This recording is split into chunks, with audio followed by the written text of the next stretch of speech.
Guten Morgen, liebe Scuderia-Freunde, herzlich willkommen zum heutigen Video. Ich stelle euch heute mal die Vespa GTS 125 vor, und zwar das Euro 5 Modell von 2021.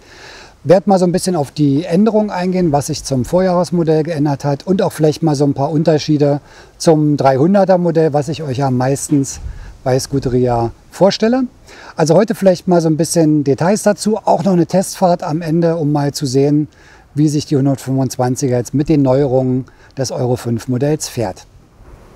Ja, bei dem Modell, was ihr hier jetzt seht, handelt es sich um eine Vespa GTS 125. In diesem Beispiel jetzt ein Touring-Modell, also in diesem schönen Silbergrau Metallic. Serie ist bei der Touring das Windschild und der hintere Gepäckträger. Was jetzt bei diesem Modell hier nicht Serie ist, ist die Sitzbank, die ist schon nachgerüstet. Das ist die Piaggio Gel-Sitzbank, diese Mono-Sitzbank. Hinten ist jetzt noch auf dem serienmäßigen Gepäckträger bei der Touring noch eine Moto Nostra Gepäcktasche drauf. Ansonsten alles Serie. Ich gehe vielleicht mal zu den Unterschieden jetzt auch zu einer 300er. Da haben wir natürlich Punkt A hier unten den Motor. Der sieht natürlich ein bisschen anders aus. Das ist jetzt der 125er E-Get Motor mit aktuell 14 PS. Das hat sich also etwas erhöht. Wir hatten beim 2020er Modell noch knapp über 12,1, 12,2 PS. Jetzt liegen wir bei 14, also schon 1,8 PS mehr, die durchaus was bringen könnten. Das Gewicht hat sich nicht geändert, 146 Kilogramm. Auch im vorderen Bereich, Federung alles gleich. Beim 2020er Modell hatten wir ja auch schon die neue Krawatte, LED-Licht, auch hier alles beim alten. Neu beim 2021er Modell sind die Felgen. Das sind jetzt diese etwas, ja, man sieht es hier außen, diese etwas geschwungenen Felgen. Die hat Piaggio jetzt in der 21er Saison neu gemacht. Eine weitere Neuerung beim 2021er Euro 5 Modell. Es hat jetzt eine Start-Stopp-Automatik. Ich kann das mal anmachen. Und dann hat man hier an der rechten Seite einen zusätzlichen Schalter, den man anschalten kann. Und dann sieht man im Display schon blinkend in grün die Start-Stopp-Automatik. Ob das jetzt so viel Sinn macht bei einer 125er, weiß ich nicht. Die verbraucht sehr wenig. Angegeben mit 2,5 Litern auf 100 Kilometer. Das ist wirklich ein sehr, sehr günstiger Verbrauch. Ob man da jetzt noch eine Start-Stopp braucht, die vielleicht nochmal 0,1 Liter vielleicht rausholt, ich weiß es nicht. Ich brauche es nicht. Sie hat es auf jeden Fall. Also wer das mag, heißt also, an der Ampel geht der Motor aus. Beim Gas geben geht er automatisch wieder an. Das geht auch sehr zügig, ist gut gemacht. Hier hinten haben wir jetzt den Auspuff der 125er. Der ist etwas schmaler und kleiner als bei der 300er. Hier liegt die Wasserkühlung an der Seite. Das ist auch nicht wie bei der 300er. Da liegt es ja vorne hinter dem Handschuhfach. Hauptunterschied ist natürlich zum 2020er Modell jetzt das Entsprechen der Euro 5 Norm. Im Auspuff sind jetzt 2 Katalysatoren verbaut worden, um diese Euro 5 Norm zu erreichen. Er ist etwas leiser geworden, aber er hat mehr PS, und zwar 1,8 PS mehr. Wir schöpfen jetzt also die 15 PS Grenze fast ganz aus. Ich werde jetzt natürlich gleich mal im Fahrtest schauen, ob sich das irgendwie bemerkbar macht. Ich bin das alte Modell auch schon gefahren, das vorherige. Die 125er GTS ist natürlich für viele interessant, da man sie mit dem neuen B196er Führerschein fahren kann. Also eine sehr, sehr preisgünstige Variante, um eine Vespa zu fahren. Karosserie, Fahrwerk ist alles gleich zur 300er, da gibt es keinen Unterschied. Der Preis ist natürlich günstiger. Sie kostet jetzt 5.500 € etwa, je nach Ausstattung, was man für ein Modell hat. Hier die Touring kostet ein bisschen mehr, die hat halt einen Gepäckträger und das Cruiser-Windschild vorne. Aber sie kostet auf jeden Fall ca. 1.000 € weniger als die 300er Schwester und hat halt diese Attraktivität mit dem Führerschein. Topspeed hat sich auch geändert. Also wir haben jetzt ein bisschen mehr Drehmoment, 11,1 zu 12 Newtonmeter. PS wie gesagt 12,2 zu 14. Und wir haben einen Topspeed, der jetzt angegeben wird mit 103. Vorher war der Topspeed mit 95 km/h angegeben, hätten also fast 10 km/h mehr Geschwindigkeit. Also auch für viele interessant, die vielleicht mal am Wochenende einen kleinen Ausflug machen wollen. Finde ich also eine sehr interessante Variante für die, die halt mit dem 125er Führerschein eine Vespa fahren wollen. Etwas preisgünstiger und Leistung für die meisten wahrscheinlich auch ausreichend. 14 PS. Ich werde es gleich im Fahrtest mal mir anschauen, wie sich das Ganze fährt. Aber ich glaube, das wird für die meisten für Stadtverkehr und ein bisschen Landstraße durchaus ausreichen. Auch der Topspeed mit 103 hört sich jetzt erstmal so gar nicht so schlecht an. Ja, das sind also jetzt die technischen Änderungen und Neuerungen des 2021er Modells. Für viele sicherlich interessant. Wir haben jetzt mehr PS, 14 PS, bisschen mehr Drehmoment, höhere Geschwindigkeit statt 95, 103 angegeben, bisschen neues Felgendesign, Katalysator wurde verändert, um der Euro 5 Norm zu entsprechen und wir haben eine Start-Stopp-Automatik. Wer es dann braucht, ich würde die immer ausmachen, weil ich glaube, das wird jetzt beim Verbrauch nicht so viel ausmachen bei einer 125er, die eh nur 2,5 Liter verbraucht, was schon sehr günstig ist. Also jetzt geht es mal zu einer Probefahrt. Ich werde euch bei der Fahrt ein bisschen schildern, wie sich das Ganze anfühlt. Karosserie, Fahrwerk ist ja alles das gleiche wie bei der GTS 300. Genauso kann man die gleichen Änderungen vornehmen, wer das dann möchte, was das Fahrwerk angeht. Zubehörprogramm ist natürlich riesig. Aber jetzt mal interessant, wie fühlen sich denn die 14 PS bei der Fahrt an?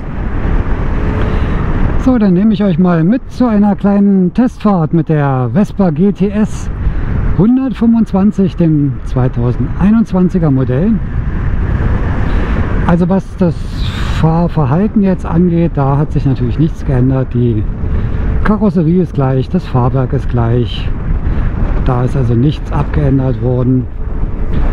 Die Hauptänderung liegt halt in der Euro 5 Konformität und natürlich in der Leistungserhöhung des Motors.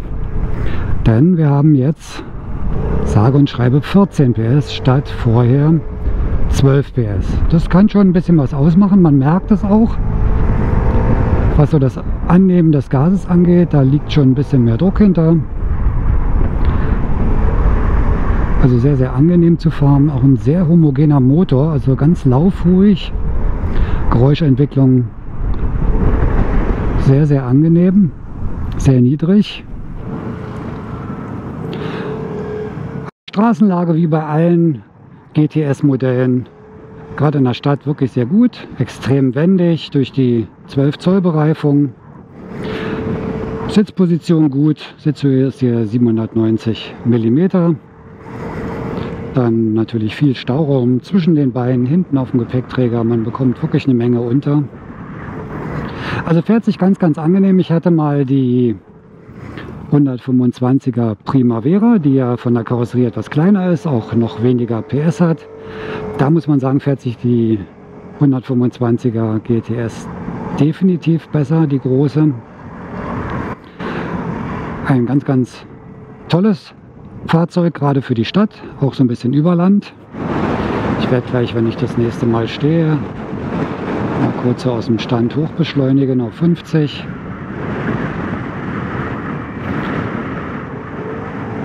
Aber wenn man jetzt so im normalen Fahrbetrieb ist, finde ich die 14 PS durchaus für die Stadt ausreichend. So, dann können wir jetzt mal aus dem Stand beschleunigen auf 50 und da sind wir bei 50. Also das geht wirklich fix mit den 14 PS. Die 146 Kilo, die merkt man jetzt nicht. Die Vespa beschleunigt sehr gut. Ich werde sicherlich demnächst auch noch mal einen Topspeed-Test machen, um mal zu sehen, wie die 125er sich auf der Autobahn und Landstraße bewegt. Auch auf Kopfsteinpflaster gut gedämpft, sind ja noch die Originaldämpfer drin hier bei dem Fahrzeug. Da hat man natürlich die gleichen Möglichkeiten wie bei der 300er, was Tuning angeht, was Fahrwerksoptimierung angeht. Man kann viel ranbauen, umbauen. Aber so wie es jetzt ist, das Serienfahrzeug hier in der Touring-Version, ganz tolles Fahrzeug. Fährt sich wirklich gut. Ich kann jetzt noch mal kurz auf 50 beschleunigen.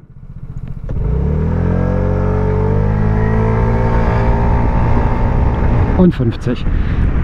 Also finde ich jetzt für die Stadt völlig ausreichend. Da kommt man überall gut durch.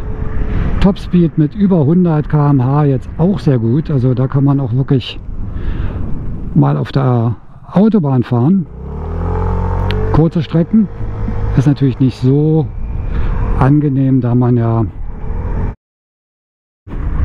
schon ein bisschen schneller als 100 fahren sollte, um auch mal an einem LKW vorbeizukommen. Aber fürs Landstraßen-Cruising völlig ausreichend. Ich müsste jetzt vielleicht noch mal testen, wie das Ganze im Zweimann-Betrieb ist. Aber bis dato, ich bin nur auch kein Leichtgewicht, fährt sich die 125er wirklich gut. Sehr, sehr angenehm. Butterweicher Motorlauf. Ist halt auch wirklich ein ausgereifter Motor, der 125er. Und für mich, muss ich sagen, ist die Leistung ausreichend. Klar, die 300er ist natürlich spritziger im Anzug.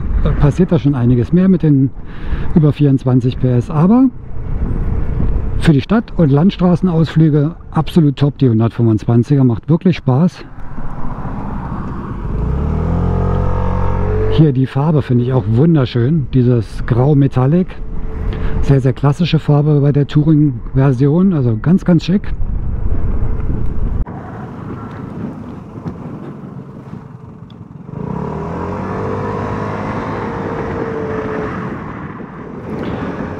Ja, also eine wirklich tolle Geschichte, die 125er. Das Mehr an Leistung macht sich schon bemerkbar. Also 1,8 PS, die spürt man schon. Da passiert ein bisschen mehr als vorher. Also für alle, die jetzt nicht auf die 300er wechseln wollen, wirklich eine klasse Alternative. Verbrauch werde ich auch mal testen jetzt und mal schauen, ob das mit den 2,5 Litern hinkommt. Wäre natürlich super, dann hätte man eine Reichweite bei 7 Liter Tank, ja, von über 250 Kilometern. Das ist definitiv besser als bei der 300er, denn da muss man manchmal, je nachdem, nach Fahrweise 160 bis maximal 200 muss man an die Tankstelle. So, liebe Vespa-Freunde, so viel zum kurzen Fahrtest mit der Vespa GTS 125. Ich werde mit Sicherheit noch mal einen Test auf der Landstraße machen. Auch mal ein Stück Autobahn fahren, um mal die Höchstgeschwindigkeit zu testen.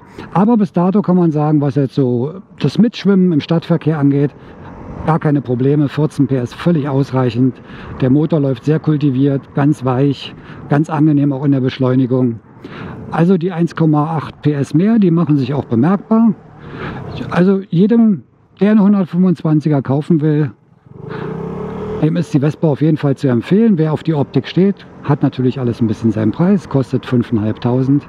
Aber man fährt eine Vespa, wirklich ein tolles Fahrzeug, kann es mit dem B196 fahren und hat die Möglichkeit natürlich unendlich viel umzubauen, zu individualisieren, was natürlich auch die Vespa mitunter ausmacht.